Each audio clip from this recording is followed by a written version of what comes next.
Dédale, le maître qui dessina le labyrinthe, dont l'esprit produisit ces étourdissants passages. Dédale, le grand génie, qui inventa un navire pouvant aller sous les océans, des feux de poudre pouvant détruire un mur, des lentilles qui, assemblées, permettaient de voir aussi loin que les étoiles, des machines fantastiques. Et il tomba si bas qu'à la fin de sa vie, c'était un homme brisé, faisant toujours la même sculpture, une figurine, jour après jour. Un garçon avec des ailes. Un garçon avec des ailes? C'était qui? La seule chose que Dédale ait faite et qu'il ne contrôlait pas, la seule vraie chose qu'il avait jamais aimée, Icare, son fils. Oh!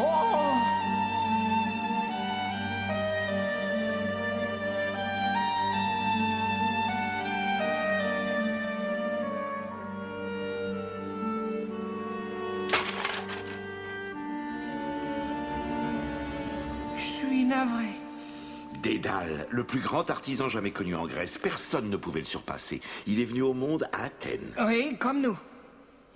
C'est dans cette ville qu'il a pris son art des mains de la déesse Athéna elle-même. Mais son rêve le plus fou était de voler. Et surtout de planer dans les nuages comme un oiseau. C'est pour ça que son fils avait des ailes? Il leur en a poussé à tous les deux? Non, du tout. Le pauvre Icare n'avait rien d'aussi gracieux qu'une paire d'ailes. Même ses mains étaient gauches et maladroites. Regarde.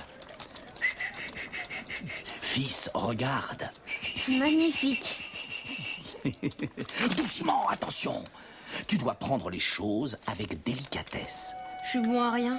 Tu crois que je suis bon à rien, hein? Enfin, j'ai jamais dit ça, voyons. Si, je sais que tu penses que je suis maladroit, je le sais. Je te dis que non. Ce que je crois, en revanche, c'est que ton cerveau s'est échappé de ta tête.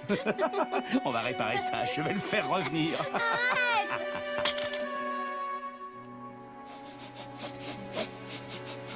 C'est vrai que Icare est maladroit. Oui, vraiment très maladroit. Mais enfin, ce n'était qu'un enfant. En vieillissant, il est devenu plus soigneux. Possible qu'il le soit devenu. Un événement se produisit. Un événement important qui changea leur vie. Un petit garçon fit irruption dans leur vie. Ce jeune homme qui avait la faveur de tous les dieux. Le neveu de Dédale, un apprenti.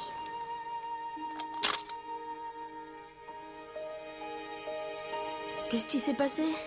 Il est cassé. C'est moi qui l'ai cassé. Ça n'a aucune importance. C'est rien, attends. En soulevant cette aile, et puis en tirant en dessous, on peut y arriver. Ça devrait pouvoir aller, je crois.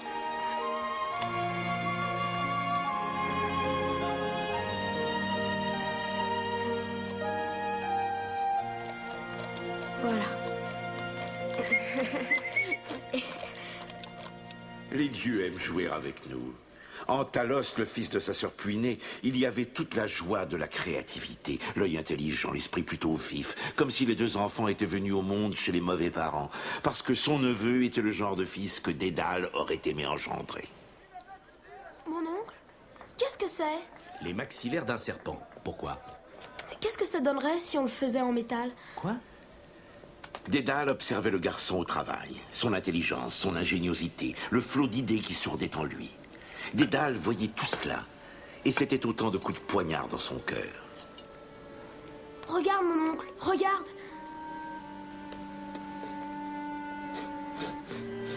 Oh, il est vraiment astucieux, c'est vrai, hein, père?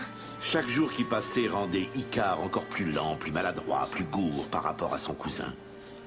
Parfois, à la tombée du jour, Dédale grimpait sur le toit de la maison. Les deux garçons en profitaient pour le suivre. Ils observaient toute l'étendue d'Athènes et le vol des oiseaux. Ils prenaient des notes sur le vol des vautours, sur leur façon de planer, de se poser ou de rester en l'air. D'après moi, lorsque le vent glisse sur les deux faces des ailes, il fait remonter l'arrière des ailes. Ainsi, il repousse le vautour à s'élever. Si on descendait, je commence à mourir de faim. Reste encore un peu, Icare. Chaque fois qu'on regarde un oiseau voler ou un événement naturel, on apprend quelque chose. Oui, mais je m'ennuie un peu ici. Entendu. Allez, va, descends. Toi aussi, mon neveu. Non, je préfère rester. Je reste si tu veux. Non, tu peux aller manger. Je peux rester si tu le veux vraiment, tu sais. Ça suffit, descends. Regarde, il s'est posé. Quand je suis en l'air, les choses m'apparaissent bien petites. Les champs de maïs ressemblent à des tapis de raffia. Les gens ont l'air rétrécis. Ils ont la taille d'une poupée. Je vois aussi que tu détestes ton neveu. Non? Pardon? Non. Mais si, il a tout ce que ton fils n'a pas et que tu aurais voulu qu'il ait. Tu le détestes. Tu sais, j'aimerais bien voler. Toi, tu voudrais pas? Oh si. J'en rêve souvent. Et tu crois que ce serait possible pour nous de voler? Je crois qu'on pourrait faire des ailes comme les oiseaux. Oui. Je crois que j'aimerais essayer. C'est ça pour toi, voler? Arrête, mon oncle, je t'en prie! Oh, ne t'inquiète pas, je te laisserai pas tomber. Est-ce que tu as peur? Y a-t-il une chose en ce monde qui puisse effrayer mon neveu si brillant? Oh, Seigneur, tiens-toi! Je vais tomber! Aide-moi! Je t'en prie! Mon oncle, remonte-moi! Dédale avait lâché Talos. Il tomba en tournoyant, on aurait dit une étoile de mer. Il tombait tellement doucement à travers l'air qu'il sembla à Dédale que sa chute n'aurait jamais de fin. Et que jamais il ne pourrait atterrir et qu'en fait, il volait. La mère réalité lui fit reprendre ses esprits. Le sol se rapprochait de Talos et il perdit son âme. Mon Dieu, qu'ai-je fait? Oh, il l'a tué. Il a tué ce malheureux petit garçon. Il n'en avait pas l'intention. Mon œil. Non, il ne savait pas ce qu'il faisait. C'était ce mal qui rongeait son cœur brisé. Il regarda le corps de son malheureux neveu. Ah, s'il avait pu lui-même se jeter dans le vide à sa place, s'il avait pu remonter le temps et effacer cette seconde de bêtise, mais il ne le pouvait. C'était trop tard.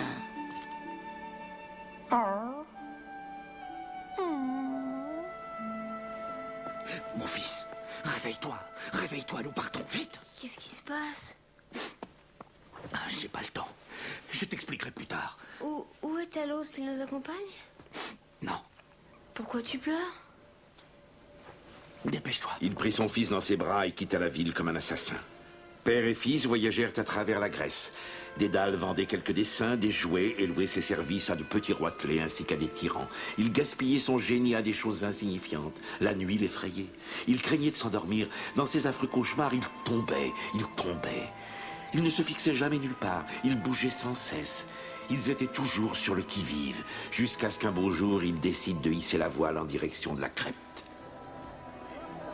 Et là, en exil, le plus grand de tous les artisans fabriquait des jouets pour les enfants et les vendait sur la place du marché à Knossos. Ce qui devait arriver arriva. Les petits soldats qui marchaient au pas devant la foule atterrirent dans les mains d'un vrai soldat qui les porta tels de précieux joyaux à son maître. Minos, roi de Crète. Tu es Dédale.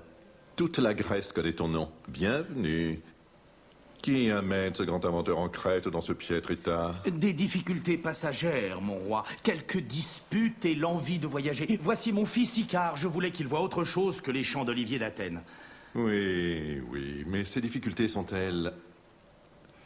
Oh, mais c'est vrai, oui. Je me rappelle maintenant la mort d'un enfant, c'est bien exact. Il est tombé d'un toit, quelle tragédie. Je ne te cache pas mon aversion pour votre cité. Les accidents à Athènes, parce qu'il s'agit d'un accident, non? Je n'irai pas jusque-là, mais je trouve ça très inventif. Si j'avais le désir d'acquérir une chose très inventive, pourrais-je interrompre vos voyages et vous inviter ici, moyennant récompense, bien sûr? Sens-toi libre de refuser, si jamais... Je ne peux dire non. Vraiment? Oublions ça. C'est fou ce que je les adore. Peuvent-ils se battre? Deux armées. Crétois et Athéniens, magnifique. Non, mon petit problème, c'est que je possède une créature. Et je veux la mettre en cage. Mais une cage est très facile à construire, mon roi. C'est une créature très spéciale et la cage doit être tout à fait spéciale, elle aussi. C'est le fruit d'une malédiction jetée sur ma famille. Mais je ne peux le tuer. Ce n'est pas envisageable. Seule la chair humaine peut apaiser sa faim. Il ne devra jamais réussir à sortir de la cage. Utilise ton immense cerveau pour me construire cette prison. Et les gens dirent que Dédale l'utilisa vraiment, que le labyrinthe qu'il fit pour emprisonner le monstre, le Minotaure, fut dessiné comme le cerveau lui-même. Et cette construction existe encore à l'époque où nous sommes. Minos a dû être content. Minos était un roi cruel. De plus, il avait 2 secrets. Il connaissait l'identité du Minotaure et il savait comment quitter le labyrinthe. Dédale était également dans la confidence. Et quand le monstre fut mis dans sa nouvelle prison, Dédale et Icare furent enfermés avec lui quelque part en bas, dans le cœur du labyrinthe. Père, vite, dépêche-toi, vite! La 3e sur la gauche. 30, 31, 2, 3, 4, 5, voilà. Père, dépêche-toi, vite, il va nous rattraper! Ce labyrinthe est rempli de signes, de pièges et d'illusions. On ne peut le lire comme un livre. Mais tu connais la seule personne capable de lire cet ouvrage. C'est moi. Alors que le monstre allait les rejoindre, Dédale frappa le mur de la paume de sa main. Une porte s'ouvrit et ils sauvèrent ainsi leur vie.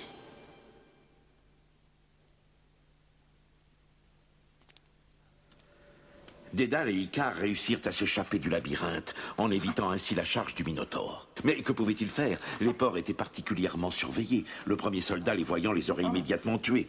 Ils étaient vraiment abandonnés sur cette île cruelle.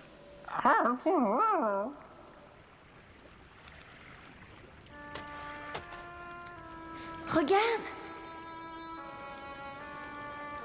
Moi, je peux m'en aller quand je le veux. Il suffit que j'étire mes ailes. Tu ne trouves pas qu'elles sont bien conçues? On pourrait voler comme Talos l'a dit? Talos est mort. Dis, il est tombé comment? Tu l'as tué. Non! Non! Père, où vas-tu? Mais ce n'était qu'un jeu! On s'amusait à voler! Tu l'as tué. Ivre de colère, Dédale jeta sa couverture sur l'oiseau. L'affrontement fut violent, jusqu'à ce qu'on entende un bruit terrible. Le long cou de l'oiseau venait de se briser. Maintenant, tes frères vont venir te manger. Nous aurons ainsi assez de plumes et assez d'ailes. Père, tu l'as tué! Maintenant, nous allons avoir nos ailes. Tu as compris? Maintenant, nous avons nos ailes. Et nous volerons! Chéris-le, Dédale, jusqu'à la mort. Le matin suivant, Dédale captura d'autres oiseaux et leur vola leurs plumes. Il trouva un essaim et déroba la ruche. Avec la cire des abeilles, il colla les plumes sur une ossature de bois, moulant et ajustant chaque tige de plumes les unes aux autres, copiant consciencieusement les ailes d'oiseaux. Voilà encore des plumes, père. Oh, Icare, allez, ça va, tu n'as qu'à les poser. Pardonne-moi, je voulais seulement t'aider. Oui, je sais bien, mais c'est trop important. Bien sûr, si ça ne l'était pas, Si tu je n'étais pourrais... pas aussi maladroit, si seulement j'étais Talos.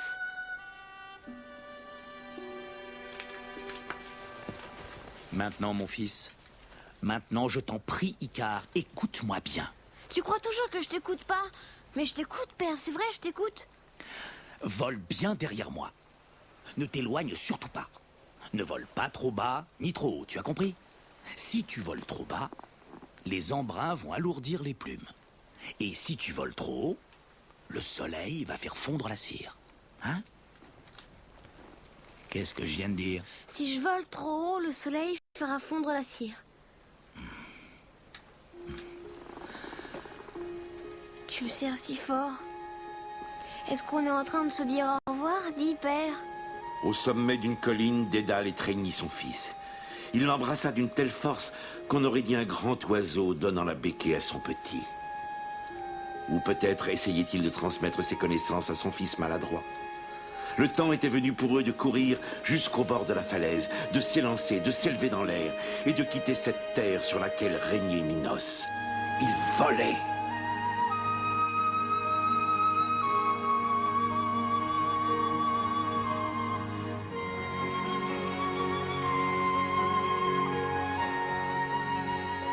Je vole! Reste bien près de moi.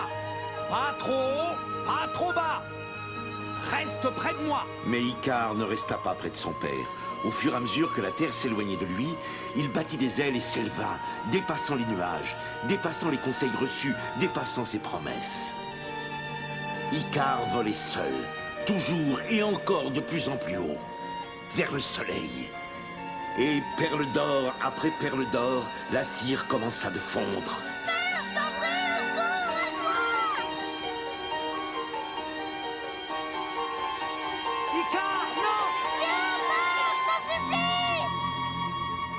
Trop tard. Icare tomba. Il tomba en tourbillonnant dans la mer qui porte aujourd'hui son nom. Icare! Il est mort! Eh oui. Oh, c'est épouvantable! Pourquoi a-t-il volé aussi haut? Il avait pourtant promis de ne pas le faire! Je crois que lorsque Talos est tombé de ce toit qui dominait Athènes, Icare avait commencé de tomber, comme si un simple fil les rassemblait tous les trois. Talos tomba, Icare tomba, Dédale tomba.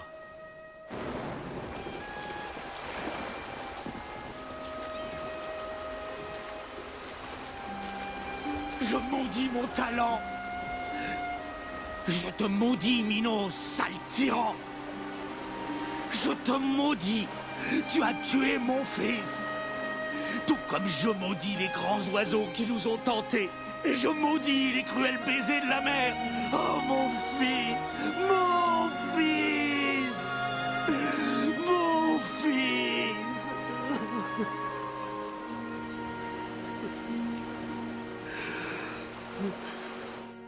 Et sur cette plage, Dédale enterra son fils.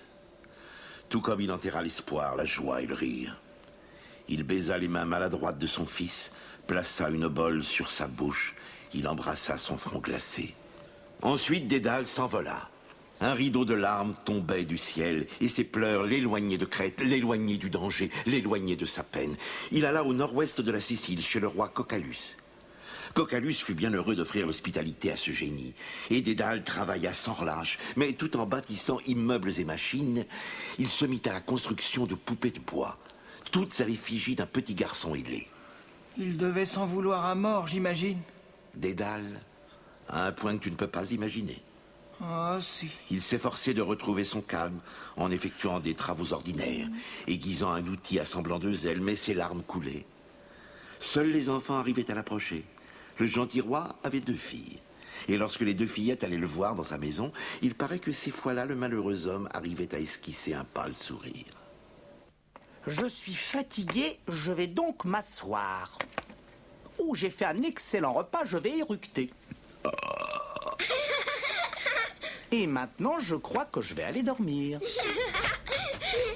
Vous êtes si drôle, si fort. C'est vrai? C'est amusant, ça. Un garçon qui porte des ailes. Oui, c'est très amusant, tu as raison. J'ai eu un fils autrefois. Mais il est mort. Il est mort par ma faute. Je ne suis pas aussi fort que tu le crois. Pas seulement ma faute, il y avait aussi un roi très cruel, un vil tyran cynique.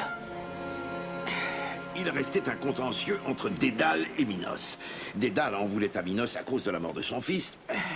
Minos voulait la tête de Dédale parce qu'il connaissait beaucoup trop de secrets.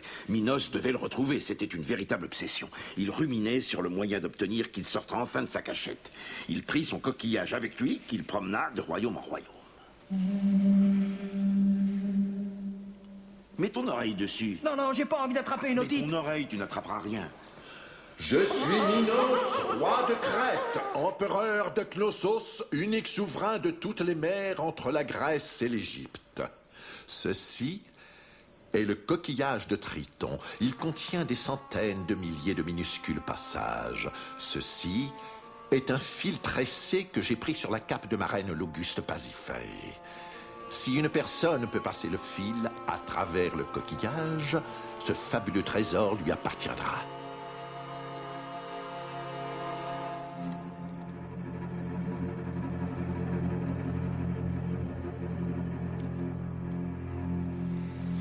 La nature s'est toujours montrée très ingénieuse. Eh, où vas-tu? Reste là. Il y a longtemps, quand j'étais en Crète, j'ai construit une prison pour le roi Minos, un labyrinthe. Ce coquillage est un labyrinthe. C'est du miel? Tu as deviné, oui. Et les fourmis adorent les sucreries. Qu'est-ce que tu fais là? Si elle n'a pas son fil, elle ne sera jamais capable de retrouver son chemin. Voilà. Tu peux entrer. Bon appétit. La récompense est à toi, roi Cocalus. Très fin. Il n'y a qu'un homme dans toute la Grèce à pouvoir faire cela. L'homme qui a construit le labyrinthe à Knossos, celui qui a aussi tué son neveu, le génie vagabond Dédale, l'homme qui a réussi à voler. Où est-il? Il y a 12 navires dans le port, armés et prêts au combat, des armes construites par ton ingénieur. Livre-le-moi immédiatement. Est-ce que Minos va vraiment t'emmener? Oui. Mais nous, on veut pas que tu partes, Dédale. Et puis, qu'est-ce qu'il va te faire? Je suis le roi Minos. Je réduis au silence les bouches qui continuent de parler. Je crève les yeux qui voient. Et mes ennemis, je les exécute. Oh non, il a été exécuté? Est-ce que Minos l'a tué? Il espérait le faire. Il prit un bain peu avant les festivités, rempli d'orgueil à l'idée que Dédale était son prisonnier. Il projetait son exécution, mais tandis que Minos se détendait, entouré de vapeurs invisibles, dans les bains dont Dédale était l'auteur, celui-ci manigançait ses plans secrets. Et quels que soient les plans, il en était le maître. Oh, je vois ça d'ici. Il a dû fabriquer une super machine. Non. Aucune machine, non. Seulement de l'eau. De l'eau chauffée dans un grand chaudron.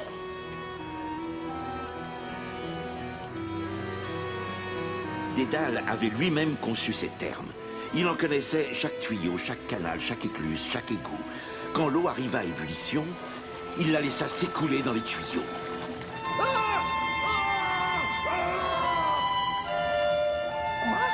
Il l'a fait bouillir? L'eau lui avait arraché son propre fils. L'eau avait tué le roi. Mais il n'y a nulle paix dans la vengeance, nulle tranquillité dans la revanche. Dédale survécut. Mais parfois il le regrettait. Oui, parfois, alors qu'il était assis dans son atelier des jours entiers, le regard fixé sur le néant, il regrettait de ne pas être retourné en Crète pour y subir une exécution rapide, plutôt que de souffrir cette mort lente qui lui rongeait et le cœur et l'esprit.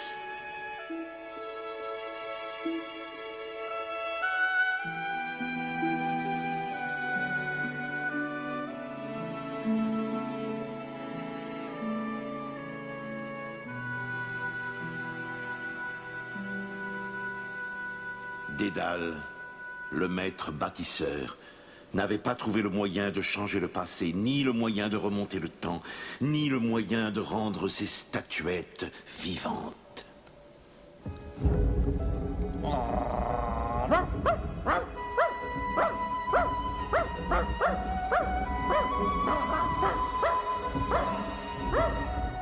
Regarde.